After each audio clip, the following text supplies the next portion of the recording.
Hey guys, welcome or welcome back. Tisha here, back for another Real Housewives of Potomac review. If you have not done so already, go ahead and hit that doorbell, that ding dong, and let me know that you're here. You liking the video helps my channel. So I want to begin by saying that I'm a liar. It's official. I'm a liar. I said in the comment section that this week was going to be the finale, and I was wrong because apparently we have not gotten enough in this season and they're dragging it out. I don't even know if next week is a finale, but I know that there will be another episode following this one, and I'll be here at least for this season until it's done. We begin the episode with a whole bunch of montages of different things. I'm going to jump around a little bit. Just follow me. There are some things that I may leave out. If you want to discuss it, put it down below. We begin with Nneka. Nneka and Ike are at the doctor's to begin their implantation with the IUI. I hope that it's successful. And I have to be honest that I want it to be successful despite me not connecting with Nneka and this storyline or really caring about this. Ike, who still has evidence from work on his pants, as he points out in the blood that is on his pants from a patient, is there to support his wife and deliver his specimens. So Nneka and him go into the area where they're supposed to collect this to find out that it is a bathroom. Nneka is surprised and I am too. I guess I watched too many movies growing up, because I always thought, like, when it came to this stuff, that the guys got material and they were in a separate room where they could look at the TV and all these other things. But here at this doctor's office, the specimen is collected in the bathroom. They aren't allowed to use saliva, which means certain acts can't be performed, or any type of lubricant. That to me sounds painful. You see the camera crew standing outside, hearing some of the talking that's going on, smiling and backing away so that the couple could have their own privacy.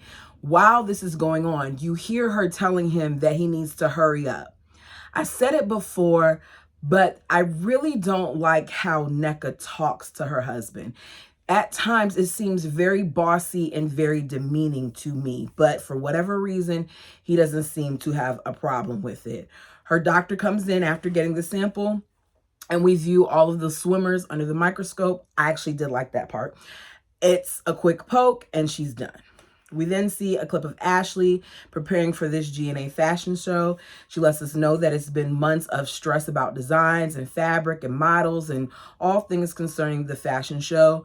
I'm writing these notes as I'm watching the show, and as of right now, based on what I've seen Giselle and Ashley wear, I'm not expecting to be wowed at the fashion show, but we'll see if my opinion changes. And now that I've seen it, the answer is no, my opinion didn't change, but we'll talk about that more later on. Mia has a therapy session with her husband. Watching the little glimpse of therapy that we've been seeing, especially in this episode with Mia and Gordon, it's clear to me how fractured they are. The therapist begins by asking where they stand with the D word, and Gordon's like, the D word, and she's like, divorce. Gordon says, you're going to have to ask her because I'm not the one who put that word out there. Mia says she's committed to him, as she stated before, through thick and thin, and that her taking that step to see an attorney was really just her considering all her options. He says, as you should. She brings up again how tense the environment was and how combative Gordon was with not just his partners and his family, but her. And she goes into further detail, letting us know that the first time that she mentioned a divorce, Gordon emptied her account to zero. I made sure that I played it back to make sure I was hearing the right thing. She did say the first time, which implies that this happened on more than one occasion. How many times did she mention that she wanted this divorce? Because I'm like, okay, that alone would make me wonder how great of a place they are in, because Gordon is oblivious to things apparently. As I heard her say this, she talks about him putting her account on zero, being abusive. And I don't know how I feel about the word abuse. I will say it was manipulative. Maybe it was emotionally abusive and financially abusive, but I think that you need to explain what type of abuse it is when you use words like that. For that reason alone, hearing her talk, this is one of the many reasons why, if I'm ever to get married, we will have a joint and separate accounts, because there is no way that I will allow myself to be put in a position where I have nothing, or where you can empty my account to make it that I have nothing. Because if you play with me like that, I'm going to get in trouble. They're asked about intimacy. Gordon thinks it's fine, but Mia doesn't. She feels like Gordon isn't romantic enough, and she's learned to be okay without the romance. If Mia really felt that way, then she would not have even mentioned it. I don't feel like she feels that way. They talked about little things here. Basically, the key thing to know about this therapy session is whatever Mia feels, Gordon feels the opposite, and whatever Gordon feels, Mia feels the opposite. They are not on the same page. He says she wants me to be romantic, but there are things that she's not doing that would be considered romantic to me. Like when she comes in the bed, she's on her phone. So me wanting to embrace her or kiss her, it makes me feel like I'm a plague because she's preoccupied. Mia points out how finances and her supposed health scare and all these other things put a strain on their marriage. They're told to hold hands and say what you need from each other. We just hear him tell her that he needs time for her. But frankly, he feels like they have one of the best relationships on earth, despite all of the differences. Mia does not believe that. You can see her in her face that she doesn't believe it, and neither do we. I think looking at this, in my opinion, it's official that Mia is already checked out. We know that they're not together now. So at this point, us watching this is just like, okay, this is just a formality. She's just going through the steps so she could say that she did this. We see Karen receiving good news from her cardiologist. The last time when she went, things were elevated, but now she has no significant plaque. So she's going to live a long life according to him. If they did not show us this scene and what previously happened, I would think that Karen was making this blockage up, especially since I believe she said it was 5% and that she was trying to trick us. But I'm going to have to kind of believe what Karen said, just because he's saying that there's been no significant change. So everything is looking good. Candace is at her home and she's waiting for her therapist to arrive. Candace, therapist Dr. Ken, comes over to have a session. They talk about how Chris and Candace originally were supposed to start working on their family by adding a child at the beginning of the year. But Candace decided to focus on her career, and her recent health scare with the lump that she found in her breast made her put it on the back burner. She's wondering if she's using her ambition as an excuse.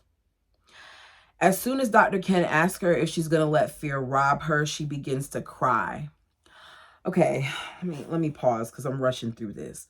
One of the things that bothers me about Candace is, at this point, Candace is a 37-year-old woman, which in medical standards, they would say that Candace is at geriatric range as far as pregnancy goes, and that she would be considered high risk. Because, correct me if I'm wrong down in the comment section, but I believe high risk is once you reach the age of 35, and here she is 37 and she hasn't even begun the process.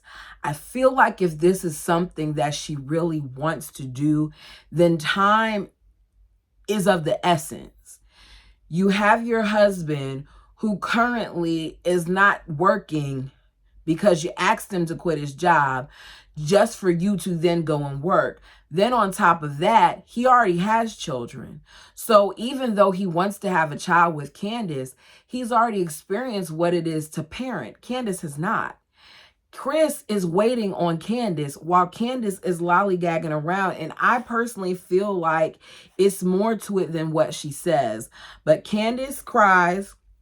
She pulls out her little triangle tissue that I wish she would put away sometimes and just allow the tears to fall. We understand that you're wearing makeup. You're a pretty girl. You don't need the makeup, seriously. So just let the tears fall so this can look like a genuine moment, because I don't know how to take it. She's sitting there and she says, I want a baby. And I think about it all the time. And Dr. Ken tells her as she's crying, I think this is the season. She smiles and says, that's what I needed.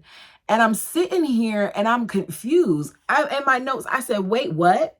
Did they chop that up? Because how did she go from crying and not knowing what she wants to do to then I think I want a baby, and then him saying this is the season? What are we missing here? The edit, production, did y'all do something to that scene? Because it seemed very like all over the place. And I will hope that they discuss more things than that to come to that conclusion. It didn't flow to me. That was the end of that scene. Magazine time. All the ladies, with the exception of NECA, meet up with Mia for lunch. Mia lets them know that an editor of a local magazine called Monarch would like for them to do a photo shoot celebrating African-American women that were trailblazers. I think it's really cute. Mia previously met with NECA to tell NECA that she's not included because they don't really know her in terms of the community of Potomac. But in confessional, she says that NECA just got there and this is about the Real Housewives of Potomac. We find out that Candace is going to be Diana Ross. Ashley is going to be Dorothy Dandridge. Wendy is going to be Shirley Ralph.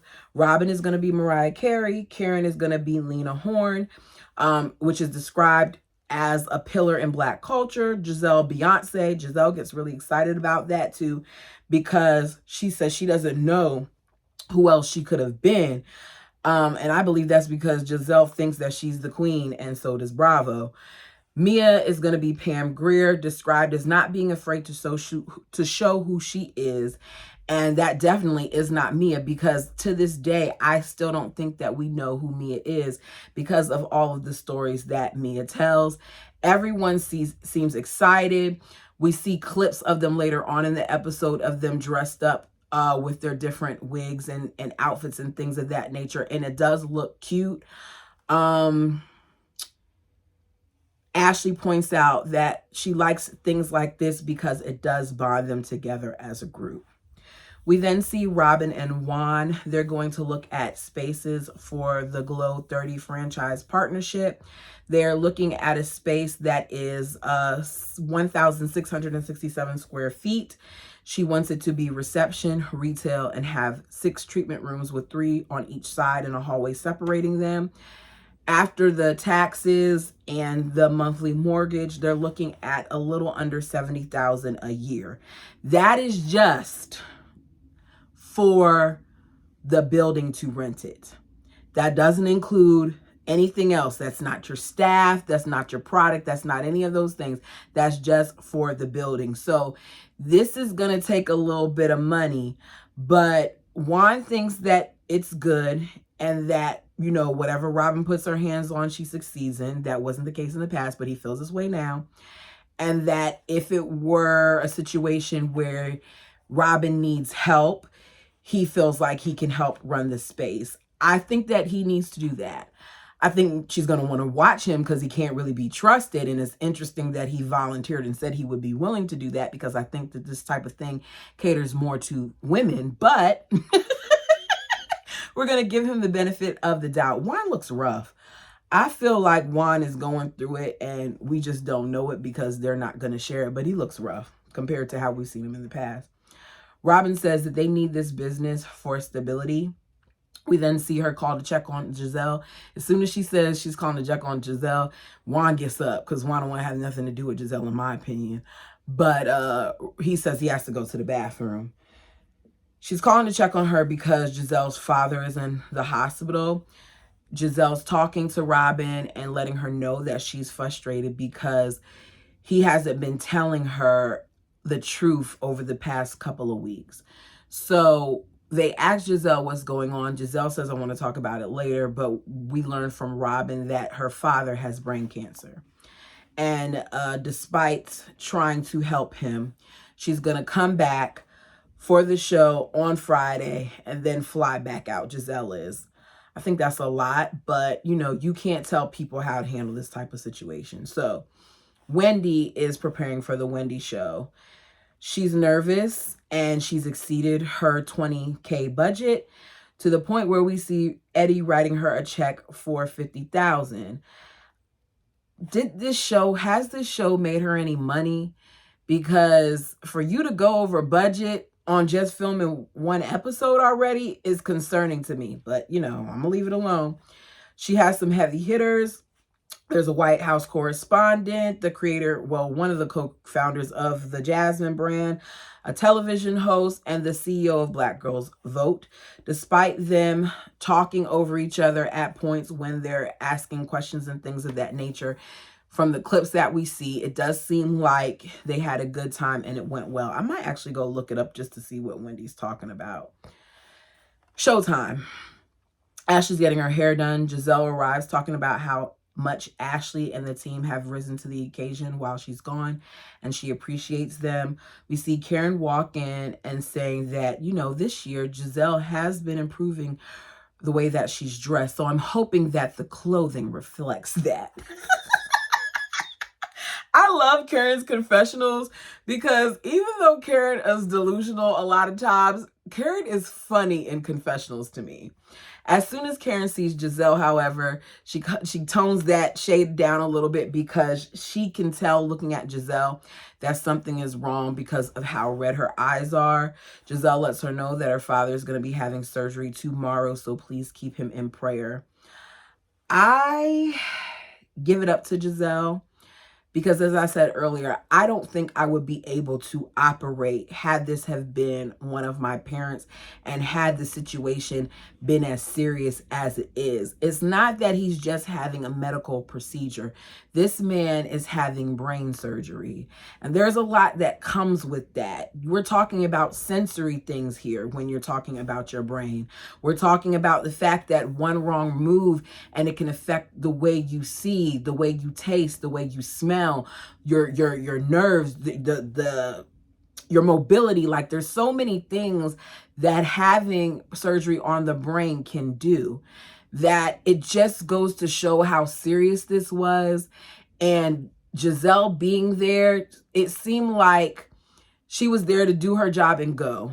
And I think that Ashley would have been able to handle it on her own. But I guess I can understand why she would be there, especially because Giselle said something along the lines like her father would have wanted her to get this done. Wendy walks in, she hugs Ashley, she greets everybody, and she even says, "Congrats, Giselle." And Giselle was like, "Thanks." The fact that she said thanks alone is surprising to me. I'm glad that Wendy did that, but I didn't like what she said later on regarding Giselle's dad. I'm supposed to save it for later, but I got to say this now. Giselle and you don't get along. I get it. Giselle was inappropriate in making fun of your mom. Neither one of you are right in this situation. And I would have rather for Wendy to have been the bigger person than to say what she said at the end. But we'll talk about it down there. Let me get back to what this is. Ashley's friend Deborah is there. Production is shady because when she walks in, they switch up the music. Wendy wants no parts of what Deborah had to say previously about her husband because we see a clip of Deborah saying, you know, Happy Eddie was flirty. Even though Wendy wants no parts of this is where I question Wendy. Deborah says, "Hey, Wendy," and sticks out her arm, and Wendy embraces her with a side hug. Now, is it a side hug? Yes. But Wendy, you feel so strongly about this woman and have so much to say in confessional. Why are you having that type of exchange with her? You could have said hello and stuck out your hand like this, hello, or shook her hand or something. You don't got to hug her. I'm not hugging you if I don't like what you said about my husband and if you were putting out a false narrative the way that Deborah did. The ladies all sit down. Robin is asked about the magazine. Mia says we're going to have the release. She asked Mia about the magazine. Mia says we're going to have a release party. I know it's short notice, but it's going to be in 2 days. I would think that they would have already known that, because production and them are going to want to have the information, like even to the point where when they were presented previously who they were going to be, it was given to them in a folder, a binder folder that like had the Real Housewives of Potomac and the cast with all the things. So this has been previously planned, like it was laid out. The fashion show begins, and there's a lot of commentary coming from Wendy, Candace, and a little bit from Karen. Karen says this should have been called the Booty Nightclub by GNA. Candace says it's like elevated Alibaba fashion. Robin says it's heavier on the casual. It's not really what she would consider workout gear, but she is proud of them. Candace says Giselle must have designed most of this, and Wendy says obviously. One of the models then comes out in something that was very similar to what Wendy wore previously that the girls had so much to say about. Wendy points this out, and for once, production shows Giselle in what she did. So Giselle in that moment was talking junk about Wendy and how she had her size out and how what she had on was like Forever 21 style, and that is inappropriate for Wendy. Meanwhile, you have this model that the outfit was very similar. The only difference is the model had like a full bodysuit on with the sides, and Wendy had this like cleavage right here. So it looked very much like what Wendy had on. Way to go, production. It's about time. NECA says, I'm proud of them. This fashion show was a fashion show with real fashions. NECA will do anything to, you know, be cool with these ladies, because I wouldn't say that it was real fashions. I was underwhelmed. Even some of the clothing, like you need to check your models, because like the first model that came out in the pink shorts, they were like jogger shorts, but they weren't sitting right in her pelvic region. It just had that long, like little gappy thing here. Whatever. It wasn't anything that I would wear. Some of the girls pointed out how it looked hot and heavy and things of that nature. Giselle and Ashley come out with the models. They thank everybody for coming. And Giselle says, you know, this is to the first of many extravaganzas. I like to have a special thanks for Ashley, because this was one of the toughest weeks of my life and I was not there. And Ashley was really there. Thank you so much for stepping up. The A came forward when the G wasn't able to be there. Mia says, she thanks everybody. That's the end. Mia then tells the girls, you know, Giselle is going through a lot right now, guys. Her dad is heading into surgery in the morning, and we should all, you know, say a prayer. Candace says, I'm sorry to hear that. Mia says, you should say that to her. Why would she say that to her? There is no point in any of that. If Giselle has said time and time again that she has no desire to talk to Candace, number one, and number two, she does not feel safe around Candace. Candace says, I can wish people and their loved ones well from a distance, and that's what I'm going to do. And I was glad that Candace said that. However, Wendy kind of made me mad. Because Wendy says, when my mom was having surgery and she was in the hospital, you all dragged me and my mom, and Giselle was making fun of my mom. So I have nothing else to say about her. If you have nothing else to say, then don't say anything at all. We now know that Wendy's mom had an elective procedure done. What that elective procedure is, we don't know, because it's apparent that Wendy's mom has done a lot of things to her body since being on the show. The woman isn't even the same complexion she once was. When you're of African-American descent, when you have melanin in your body, do you change over time complexion-wise? Yes. There are slight changes. There are some times in the summertime, I'm very chocolatey. By the time that the winter rolls around, I may brownen up a little bit and then I go back. It fluctuates. My face is a different color than my body because it's exposed more to the sun. These things are natural. But when you go down to so many shades so drastically, it's obvious that you're doing something else. And in Africa, Bleaching is a thing. Just like in my family's place in Jamaica, bleaching is a thing there too. To the point where ever since I had my son, my neck, I can't remember what they call it, but my neck at one point was really, really black. And I was told by one of my family members that I should bleach my neck, to the point where they even bought me the bleaching cream. And they weren't trying to be offensive. It's just something that some of them do practice. So with that, let me not say practice, utilize, because it's not a practice. It's just like, oh, I want to be lighter here. Let me do this.